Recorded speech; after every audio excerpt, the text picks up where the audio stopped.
ഈ കാണുന്നത് എൻ്റെ വീട്ടിൻ്റെ മുന്നിലുള്ള കണ്ടാന്ന് കേട്ടാ. കണ്ടെന്ന് പറയുമ്പോൾ ഒരു മഴ പെയ്യുമ്പോഴേക്കന്നെ ഇവിടെ വെള്ളം നിറയും. പക്ഷെ മഴ തീർന്നാലും പെട്ടെന്നൊന്നും വെള്ളം പറ്റൂല. ഇതുപോലെ ചളിയായിട്ട് കിടക്കും. ആ കാണുന്നതാണ് അപ്പൂസ്. കുറച്ച് കുർത്തക്കേടെല്ലാം കൈമേലുണ്ടെങ്കിലും ആള് ഭയങ്കര സ്മാർട്ടാണ്. ഇത് കാണുമ്പോൾ നിങ്ങൾ വിചാരിക്കുന്നുണ്ടാവും ഇവൻ വെറുതെ ചളിയിൽ കളിക്കാൻ വേണ്ടി ഈ ബക്കറ്റും മട്ടലും തൂക്കി ഇറങ്ങിയതാണെന്ന്. പക്ഷേ അങ്ങനെയല്ല.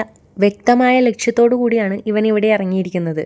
സാധാരണ ഈ പ്രായത്തിലുള്ള കുട്ടികൾ ചൂണ്ടയിൽ മണ്ണിരേനെ പുറത്ത് നടക്കുമ്പോൾ ഇവൻ അതിൽ നിന്നും ഒരു മാറ്റം കണ്ടെത്തി. അത് തന്നെയാണ് ഞാൻ ഈ വീഡിയോ ഇവിടെ പോസ്റ്റ് ചെയ്യാനുള്ള കാരണവും. ഇതിലൂടെ ഈ കുഞ്ഞുകുട്ടി നമ്മളെ പഠിപ്പിക്കുന്ന ഒരു ലെസണുണ്ട്. ഒരു സേഫ് സോണിൽ നിന്ന് മറ്റുള്ളവർ ചെയ്യുന്ന അതേ കാര്യം അനുകരിക്കാതെ കുറച്ച് റിസ്ക് എടുത്ത് മുന്നോട്ട് പോകാൻ തയ്യാറാവുകയാണെങ്കിൽ നമുക്ക് വിജയം ഉറപ്പാണ് എന്നുള്ള കാര്യം. ഇത്തിരി പോന്ന ഈ അപ്പൂസ് ഇത്രയും വലിയൊരു മീനിനെ പിടിച്ചു കൊണ്ടുവരുമെന്ന് നമ്മളാരും സ്വപ്നത്തിൽ പോലും വിചാരിച്ചില്ല.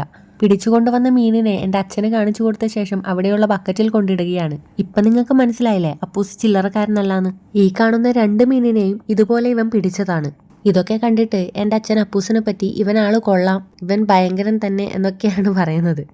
ഇതാണ് അപ്പൂസ് പിടിച്ച ആ ഒരു മീൻ. അപ്പൂസിനെയും അപ്പൂസിന്റെ മീനിനെയും ഇഷ്ടമായെങ്കിൽ ലൈക്ക് ചെയ്യാൻ മറക്കരുത്. അതുപോലെ ചാനലൊന്ന് സബ്സ്ക്രൈബ് ചെയ്ത് സപ്പോർട്ട് ചെയ്യാനും വിനീതമായി അഭ്യർത്ഥിക്കുന്നു.